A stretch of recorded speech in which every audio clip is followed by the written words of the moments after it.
दिल्ली के उप मुख्यमंत्री मनीष सिसोदिया ने एक बड़ा दावा करते हुए कहा है कि भारतीय जनता पार्टी ने उन्हें आप छोड़कर भाजपा में शामिल होने का ऑफर दिया है।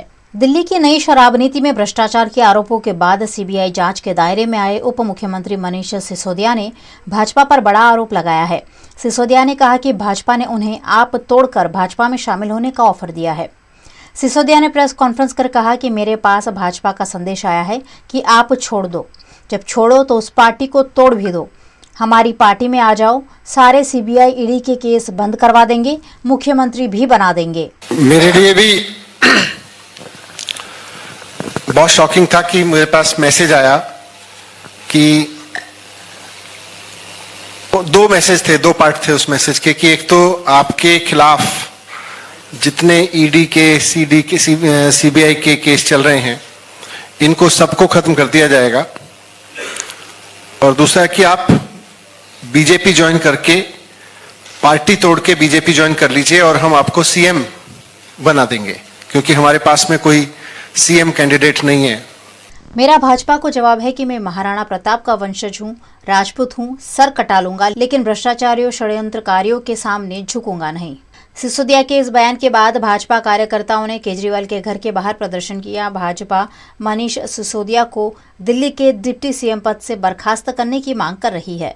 मैं शहीद भगत सिंह का फॉलोअर भी हूं, मैं महाराणा प्रताप की दिलेरी बहादुरी का फॉलोअर भी हूं, मैं गांधी से लेके सरदार पटेल तक सबको अपना गुरु, अपने पिता तुल्य मानता हूं और उनको अपने जीवन का आदर्श मानता हूं। गुजरात एटीएस ने फिर एक बार एसओजी के साथ वडोदरा के सांकरदा में स्पेशल ऑपरेशन चलाते हुए संदिग्ध गतिविधि की जांच की। गुजरात एटीएस द्वारा पिछले दिनों सावली से करोड़ों रुपए का ड्रग का जत्था पकड़ा गया था। एक बार फिर से वडोदरा एटीएस और बड़ौदा एसओजी ने संयुक्त रूप से छापेमारी कर सांकरदा में स्पेशल ऑपरेशन को अंजाम दिया। यहाँ 5 साल से किराए पर दिए गए गोदाम में केमिकल की आड़ में नशीले पदार्थों के रॉ मटेरियल का संग्रह किया गया था। इस मामले एटीएस ने एफएसएल की टीम को साथ रखकर छापेमारी कर जांच को अंजाम दिया है। नेक्टर केमिकल कंपनी से पकड़े गए ड्रग केस के आरोपी पीयूष पटेल को साथ रखकर एटीएस की टीम ने स्वस्तिक सिरामिक कंपाउंड के प्लॉट नंबर 13 और शेड नंबर 1 पर कार्यवाही की है और यहां से नशीले पदार्थ बनाने का रॉ मटेरियल जब्त किया गया है। वडोदरा महानगर पालिका द्वारा प्लांटेशन को लेकर अलग अलग कार्यों के लिए कई प्लॉट्स रिजर्व रखे जाते हैं, लेकिन अधिकारियों से साठगांठ कर बिल्डर ऐसे कई प्लॉट्स अपने निजी फायदे के लिए हड़प लेते हैं। वडोदरा के गोत्री में draft town planning TP scheme number 8 में प्लॉट नंबर R22 वडोदरा महानगर पालिका द्वारा सार्वजनिक कार्यों के लिए रिजर्व रखा गया है। 4676 स्क्वायर मीटर का ये प्लॉट पालिका के हस्तक था, लेकिन इन दिनों यहाँ की स्टोन स्काईमाउंट फ्लैट्स की स्कीम शुरू कर दी गई है। मामले की भनक पड़ने पर आरटीआई एक्टिविस्ट झाला भरवाड़ ने कॉरपोरेशन से जानकारी मांगी, जिसमें ये प्लॉट रिजर्व होने की पुष्टि होती है। प्लॉट रिजर्व होने के बावजूद बिल्डर के पास कैसे पहुंच गया और उस पर निर्माण कैसे शुरू हो गया, उस पर एक बड़ा सवालिया निशान है, जिसका जवाब देते हुए झाला भरवाड़ कह रहे हैं कि कॉरपोरेशन के अधिकारियों ने मिलीभगत कर इस प्लॉट को निजी फायदे के लिए बिल्डर को बेच दिया है। न्यू अलकापुरी गोत्री टीपी 8 तो टीपी 8 ની અંદર ફાઇનલ પ્લોટ નંબર R22 એટલે કોર્પોરેશનની જાહેર હેતુ માટે અનામત કહેવાય। આને કોર્પોરેશનને વેચી નથી શકતો। પ્રજા માટે ગાર્ડન બનાવો, કોમ્યુનિટી હોલ બનાવો વગેરે જે કહ્યું હોય આ લાઈફ ટાઈમ છે। તો આની અંદર આ સ્કીમ અત્યારે ચાલી રહી છે। આની અંદર તો R22ની અંદર આ બિલ્ડરને પરમિશન કેવી રીતે મળી, આ જગ્યા કેવી રીતે અહીંયા લાવ્યો, આ મારી પાસે નકશો છે। જો આ ટીપી 8નો નકશો છે, એની અંદર આ R22 છે। તો આ બિલ્ડરને ખબર નહીં કેવી રીતે પરમિશન મળે છે, ટીપીવાળાએ શું કર્યું છે। તો આ તો મારી ધ્યાન પડી તો આટલું બધું કન્સ્ટ્રક્શન એક સ્લેબ સુધી ભરાઈ ગયું છે આની અંદર। એટલે આજે હું કમિશનર શ્રી મ્યુનિસિપલ કમિશનર શાલિનીબેન અગ્રવાલને હું આજે આ મારી કોપી આપી આવ્યો છું કે ભાઈ તમે આની તપાસ કરો, આ ખરેખર આ કોની જગ્યામાં છે, આ બીજાની જગ્યામાં છે, એની જગ્યા છે કે શું છે, તો એની તમે તપાસ કરો અને તાત્કાલિક ગેરકાયદેસર બાંધકામ હોય તો તાત્કાલિક આને તમે તોડી નાખો. આટલા બધા પુરાવા મારી પાસે છે. બી ફોર્મ જો, બી ફોર્મ છે આ પ્લોટનું, કોર્પોરેશનનો પ્લોટ છે. ત્યાર પછી આ ટીપીની અંદર આ પ્લાનિંગ બતાવેલું છે જે રેડ કલરનું. તો આ બિલ્ડરને કેવી રીતે આ પરમિશન મળી છે, કેવી રીતે અને હાઈરાઇઝનું બિલ્ડિંગની મંજૂરી મળી છે. તો આજે હું કમિશનરશ્રીને હું મારી કમ્પ્લેન, મારી ફરિયાદ આપવા ગયો છું. તો જેમ બને એમ કમિશનરશ્રી આની પર ધ્યાન લાવી અને આ જેટલું ગેરકાયદેસર બાંધકામ જે બન્યું છે એ તાત્કાલિક દૂર કરી અને આખા પ્લોટને કોર્પોરેશન ફેન્સિંગ મારી દે. આ પ્લોટ પ્રજાનો છે. હું કોર્પોરેશનને કહું છું, મારે બિલ્ડર સાથે કોઈ લેવા દેવા નથી. બિલ્ડર ક્યાંથી લાવ્યો છે એ અધિકારીઓનો વિષય છે, એ કોર્પોરેશનનો વિષય છે, એ ટીપીઓનો વિષય છે. મને તો પ્રજાનો પ્લોટ અહીંયા છે, એ પ્લોટ મને અહીંયા આગળ ખાલી કરી અને ફેન્સિંગ મારીને પ્રજાનો પ્લોટ આપી દે. માનો તમે કે ટાઉન પ્લાનિંગના અધિકારોનો હાથ હોય? તો સાહેબ આ શું છે? આ છે જ ને કે આખો પ્લોટ નથી આની અંદર, તો ટાઉન પ્લાનિંગ જ છે ને. આમાં અધિકારીઓ આની અંદર સામેલ છે ને. આપણે કોઈ બિલ્ડરનો દોષ નથી આપતા.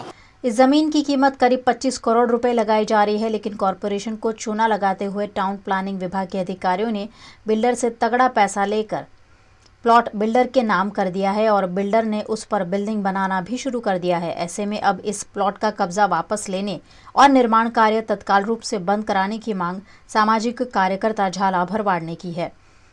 ऐसे कई प्लॉट्स वडोदरा महानगर पालिका की तिजोरी में बंद है, जिसे मनमानी करते हुए विभाग के अधिकारी बिल्डरों को बांटने में जुटे हुए हैं. एक और बार वीएमसी के पास फंड नहीं होने की बात उठाई जाती है, वहीं दूसरी ओर रिजर्व पड़े प्लॉट की बिल्डरों को सरेआम बंदर बांट चल रही है. अगर यह धांधली रोकी नहीं गई तो एक के बाद एक ऐसे ही वडोदरा महानगर पालिका के सारे प्लॉट्स बिक जाएंगे और कॉरपोरेशन की तिजोरी बिल्कुल खाली हो जाएगी. 24 साल रिश्ता वीएनएम टीवी से, रिश्ता विश्वास का. सत्य जरूरतों का गुलाम ना बन जाए, ये जिम्मेदारी है हमारी.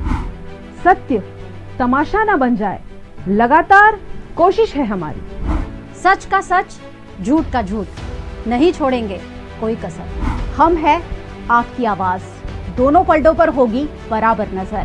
बच्चे हैं देश का भविष्य, उनको देंगे नया आकार.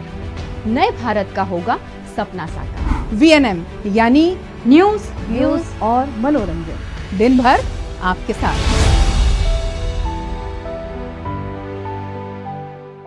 गुजरात विधानसभा चुनाव में आम आदमी पार्टी ने एक के बाद एक ऐलान करते हुए लोगों को तरह तरह की गारंटी देकर शिक्षा और स्वास्थ्य की सुविधाएं देने की कटिबद्धता दिखाई है. गुजरात में दिसंबर महीने में विधानसभा चुनाव प्रस्तावित है और इस बार भारतीय जनता पार्टी को आम आदमी पार्टी की ओर से चुनाव के ऐलान के पहले से ही कड़ी चुनौती मिल रही है. आम आदमी पार्टी के राष्ट्रीय संयोजक अरविंद केजरीवाल लगातार गुजरात दौरे पर आए हैं और तरह तरह की गारंटी देते हुए नागरिकों को गुजरात में दिल्ली और पंजाब की तरह आम आदमी पार्टी की सरकार बनाने का आह्वान कर रहे हैं. दिल्ली के मुख्यमंत्री अरविंद केजरीवाल और उप मुख्यमंत्री मनीष सिसोदिया आज फिर गुजरात दौरे पर आए और यहां उन्होंने आम आदमी पार्टी की सरकार बनने पर निःशुल्क बिजली, शिक्षा और स्वास्थ्य की बेहतरीन सुविधा, ट्रांसपोर्टेशन, पानी जैसी बुनियादी सुविधाएं सुचारू बनाने का दावा किया. देखिए, ये सारा मसला जो पिछले 2-4 दिन से चल रहा है, ये है ही इसलिए कि अरविंद केजरीवाल जी को काम करने से रोका जा सके और खास तौर पे क्योंकि गुजरात में अब लोग अरविंद केजरीवाल जी को एक उम्मीद के रूप में अरविंद केजरीवाल जी की राजनीति को देख रहे हैं, तो इनको रोका जा सके, तो इसीलिए सारा किया है. और अब मुझे आश्चर्य हुआ जब तो कुछ मेरे पास में मैसेज आए, कोई मैसेज लिख के आए कि भाई आपको 2 ऑफर हैं. एक तो ये कि आपके सीबीआई, ईडी जितने भी आपके खिलाफ मुकदमे दर्ज किए जा रहे हैं, बड़े बड़े केस बनाए जा रहे हैं सो कॉल्ड, इन सबको वापस ले लेंगे, आप अलग हो जाइए और पार्टी तोड़ लीजिए, हम आपको मुख्यमंत्री बना देंगे. तो मैंने बहुत स्पष्ट शब्दों में उसका जवाब दिया और मैं आप सबके माध्यम से भी देना चाहता हूं कि अरविंद केजरीवाल जी मेरे राजनीतिक गुरु हैं और मैंने इनसे सीखा है. इन्हीं के मार्गदर्शन में दिल्ली में एजुकेशन में इतने बड़े बड़े बदलाव हुए हैं, इनके विजन के फलस्वरूप हुए हैं.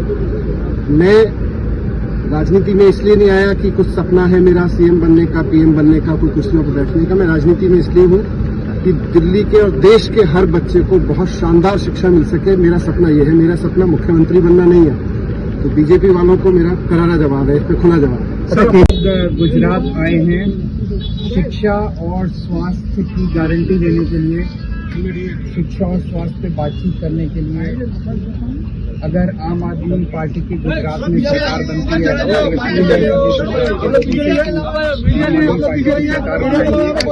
आपके बच्चों के लिए अच्छी शिक्षा का इंतजाम करेंगे, चाहे सरकारी स्कूल में पढ़ने वाला बच्चा हो चाहे प्राइवेट स्कूल में। आपके पूरे परिवार के लिए अच्छे और फ्री इलाज का इंतजाम करेंगे, आपके पूरे परिवार के लिए। और दूसरा, दिल्ली में हमने महंगाई और बेरोजगारी पे काफ़ी काम किया। गुजरात सरकार महंगाई और बेरोजगारी पे बिल्कुल विफल रही है।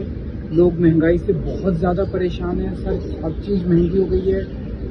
युवा बेरोजगार घूम रहे हैं गुजरात के अंदर। दिल्ली में हमने बिजली फ्री कर दी लोगों की, पानी फ्री कर दिया लोगों का, अच्छे स्कूल में का इंतजाम किया, एजुकेशन फ्री कर दी, हेल्थ फ्री कर दी, महिलाओं का ट्रांसपोर्ट फ्री कर दिया। तो लोगों को महंगाई से थोड़ा सा रिलीफ मिला है। 12 लाख बच्चों को हमने रोजगार दिया, तो रोजगार देना हमें आता है। तो अगर हमारी सरकार बनती है तो महंगाई और बेरोजगारी से भी हम छुटकारा दिलाएंगे। और आज मुझे खुशी है, मैं दुनिया के सबसे अच्छे शिक्षा मंत्री को अपने साथ लेके आया हूँ, मनीष जी को, जिन्होंने दिल्ली में शिक्षा में शानदार काम किया। श्रावण महीने का आज आखिरी सोमवार है। इस खास दिवस पर वडोदरा में नवनाथ कावड़ यात्रा कमेटी द्वारा भव्य कावड़ यात्रा आयोजित की गई। हिंदू धर्म में पवित्र श्रावण महीने में शिव जी की आराधना की विशेष महत्ता है। इस पूरे महीने विभिन्न धार्मिक आयोजन भी किए जाते हैं, जिसमें एक बड़ा आयोजन है कावड़ यात्रा। कावड़ यात्रा के जरिए विभिन्न नदियों के जल शिव जी पर चढ़ाकर उन्हें रिझाने की कोशिश की जाती है। गुजरात के वडोदरा शहर में नवनाथ महादेव विराजमान है। नवनाथ के अलग अलग मंदिर अलग अलग इलाकों में स्थित है। ऐसे में नवनाथ कावड़ यात्रा कमेटी द्वारा हर साल कावड़ यात्रा का आयोजन कर इन सभी महादेव का अभिषेक किया जाता है। श्रावण महीने के आखिरी सोमवार के उपलक्ष्य में नवनाथ कावड़ यात्रा कमेटी द्वारा वडोदरा के सिद्धनाथ तालाब से सिद्धनाथ महादेव मंदिर से कावड़ यात्रा का भव्य आयोजन किया गया, जिसमें कावड़ के साथ सैकड़ों की संख्या में कावड़ यात्री जुड़े। साथ ही इस यात्रा में वडोदरा महानगर पालिका की डिप्टी मेयर नंदा जोशी, स्थायी समिति के अध्यक्ष डॉक्टर हितेंद्र पटेल, पंकज गोस्वामी महाराज समेत के साधु संत शामिल हुए। श्रावण महीने का पवित्र सोमवार से आज नवनाथ कावड़ यात्रा का प्रारंभ हुआ है। 9 साल से ये कावड़ यात्रा निकलती है। नीरज भाई जैन और उनकी संस्था ये कावड़ यात्रा निकलती है। कावड़ यात्रा के पीछे का यही उद्देश्य है, वडोदरा में जब भी कोई भी आपत्ति आई है, नैसर्गिक आपत्ति हो, कैलेमिटीज हो, जो भी आपत्ति आई, वो आपत्ति में से वडोदरा शहर जिला सब सुख शांति हर हमेशा प्राप्त करते हैं। और यही सुख शांति समृद्धि और आरोग्य प्राप्त हो, ये कावड़ यात्रा का महादेव जी हर हमेशा आशीर्वाद देते हैं। जिस प्रकार से नवनाथ महादेव कावड़ यात्रा की ओर से एक 2014 से ये शुरुआत हुई है, आप सब इसके साक्षी है। और जिस प्रकार से सिद्धनाथ महादेव से आज लास्ट सोमवार है, उसी दिन से ये शुरुआत हुई है। भोलेनाथ का सभी पे आशीर्वाद रहे। और जो यात्री यहाँ नहीं तो अंत तक जहाँ भी जुड़ सकते हैं, सभी को मेरी शुभकामना है। ये कावड़ यात्रा वडोदरा के विभिन्न नवनाथ महादेव मंदिर पहुंचकर शिव जी का अभिषेक कर शिव जी से सुख और समृद्धि की मंगल कामना करेंगी। हर साल वडोदरा में नवनाथ कावड़ यात्रा कमेटी द्वारा ये आयोजन किया जाता है। इस साल भी श्रद्धा और उत्साह के साथ कावड़ यात्रा निकाली गई, जिसमें बड़ी संख्या में श्रद्धालु शामिल हुए। 2014 से नवनाथ महादेव कावड़ यात्रा समिति के द्वारा वडोदरा के रक्षक देव नवनाथ महादेव की कावड़ यात्रा निकल रही है। और यही भाव और कामना के साथ कि पूरे विश्व का, वडोदरा शहर जिला और पूरे विश्व का वसुदेव कुटुंबकम की भावना से सबका कल्याण, सुख, शांति, आरोग्यमय सब बने और कोरोना की जो महामारी है वो जल्द से जल्द खत्म हो, सभी का कल्याण और हर जीव शिव की ओर बढ़े। और बड़ौदा शहर तो नवनाथ की नगरी, महादेव नगरी, शिव नगरी है, तो यही नगरी आज पूरी नगरी शिवमय बने। श्रावण का आखिरी सोमवार है, पूरी नगरी शिवमय बने, महादेव बने, यही भावना के साथ ये कावड़ यात्रा चल रही है।